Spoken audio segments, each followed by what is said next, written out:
先把儿子送到幼儿园，然后呢再洗一个车。那今天呢是真的洗车啊，上次那个雨啊太小了，像撒一样。然后呢回来再拍一个视频。Hello 大家，今天呢想跟大家分享一个软件啊，名字呢叫做 Shift Screen 啊，这是一个阿帕德的软件啊，它呢可以帮助阿帕德在扩展屏幕的时候呢有一个更好的效果啊，价格呢是5900韩币。那么今天呢我也实际去体验一下，看看它是否达到了我预期的这样的效果。我让我发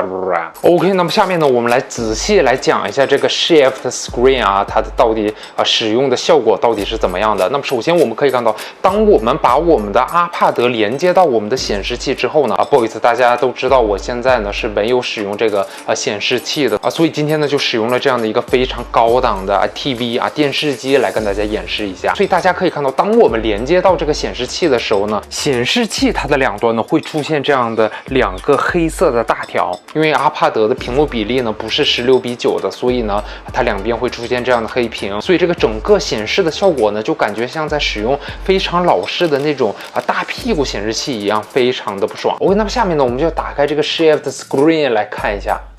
打开之后呢，我们可以看到这个显示器的屏幕呢就被以这种16:9全屏幕的形式被完整的显示出来了，这一点呢非常的不错，而且呢这个整个操作呢还是非常的流畅的，基本上是没有任何的延迟的。然后呢这个光标大家可以看到，现在呢我设置为了跟阿帕德是一样的这种圆形的光标。那么我们点击这个左上角，点击左上角之后呢，这里有一个设置，好，然后这里呢我们可以选择它的光标样式，有这个阿帕德这种圆形的，还可以选择这个传统电脑里面那种尖尖的光标。那既然已经进入到了这个设置的菜单，我们就把这些设置的选项呢跟大家简单的说一下。这边呢我们可以设置它光标尺寸、顶栏的高度也就是这一部分。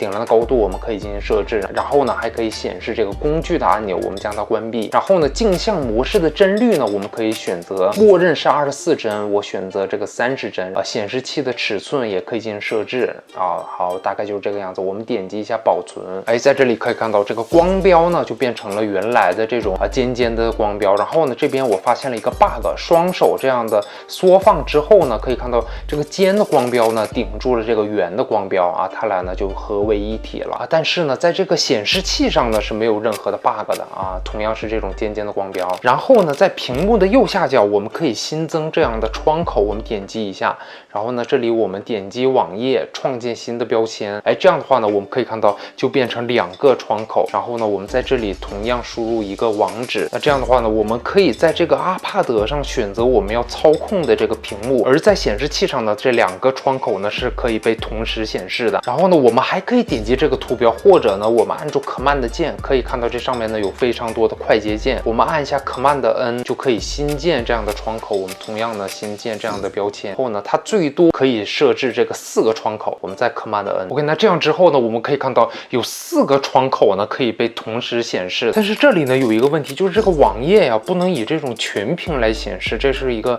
非常大的问题。比如说我想要让这个窗口呢以这个全屏来显示，这个操作呢是无法进行的。即使我们在这里呢点击这个图标，然后进入这个专注模式同样也是不可以的。那切换成这个专注模式之后呢，在这个显示器上它还是以这种4个屏幕来显示，我不知道这个是 bug 还是怎么样这个非常的不爽。那这样是不是说明这个软件非常的垃圾呢？ No。 那在这个状态下呢，我们同样可以把第2个软件添加上去，然后呢在阿帕德上进行这种多窗口的操作。进行多窗口操作之后呢，我们可以看到在显示器上呢是没有任何变化，但是在我们在这个阿帕德上呢可以同时显示这2个软件。 OK， 我们关闭几个窗口，在这个窗口我打开了一个 Google 文档或者是一个在线的文档，这一面呢我打开了这个 MindNode， 而在显示器上呢大家可以看到只显示了这个 Shift Screen 的它的这个屏幕。那这样一个功能呢就非常好的解决了这个阿帕德连接显示器的时候呢它是完全的镜像显示的这样的一个问题。那在我之前上班的时候呢，每周都要进行一次这个周会周报然后进行这样的每周的报告，而那时候呢我基本上是只带着这个阿帕德去公司的，所以在每周进行这个周报的时候呢，我就需要把我所有 iPad 上的画面呢全部共享给全公司的人。而我在做会议笔记的时候呢，大家也会看到我在记录哪些内容。这一点呢，对我来说是一个非常大的一个问题。有的同事呢，他会说，上周的这个营收减少了56%，那我基本上是会非常简单的记录这样的一个内容。比如说我会记录上周的营收非常的稳，而本周的营收呢会大概率的继续的稳下去非常的简单明了我自己呢看的也非常的明白，非常的清楚。但如果 iPad 的画面全部共享给其他人的话呢，大家会看到我的这个笔记的风格，这对我来说是非常大的这种隐私权的干扰。所以当我之前把这个 iPad 的画面共享出去之后，做会议笔记的时候呢，我就会对自己非常的不真诚，搞得非常的虚伪。我会非常正经的记录下来，比如说